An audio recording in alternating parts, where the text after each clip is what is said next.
There are so many moving parts, dear Aquarius, at the moment. And I'm saying this because I want you to understand that you can't try to control all the moving parts, and you can't even try to think about all the moving parts. You're going to drive yourself mad.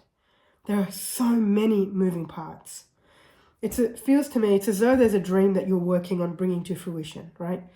Often this is what I talk about. There's a goal, there's a dream, there's a vision that you're bringing to fruition. And this vision, for example, has so many moving parts. And it is coming together from so many different angles that you can't even picture how this is going to come together.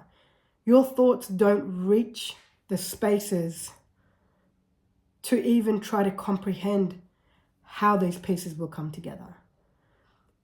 And sometimes this scares you. And it leads you to think or believe that it can't happen, that it's not possible, just because your thoughts can't reach those spaces. Whatever your thoughts can't reach, that's even better. Because you try to figure out, as we all do, it's just how we're wired, exactly how things are going to come together and how these pieces are going to come together, how this vision is going to come to fruition, how we're going to access the resources to bring it to fruition.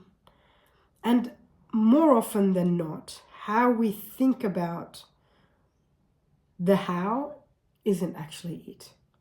I could sit here and plan a million different ways that I'm going to get to my vision, and more often than not, what gets me to my vision is anything but all the things that I've planned. It's not to say that you shouldn't plan anything, you shouldn't have discipline, I'm not saying any of those things. All I'm saying to you is the idea that you can have the amount of control you're trying to have is completely deluding you.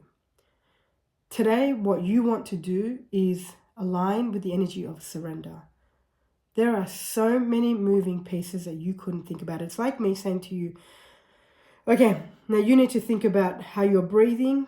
You need to think about how your organs are, working. How is your heart beating? Is it beating right now? There are so many moving parts, you can't even think. It's impossible for you to think about it. But it's happening. And it's the same thing with this vision.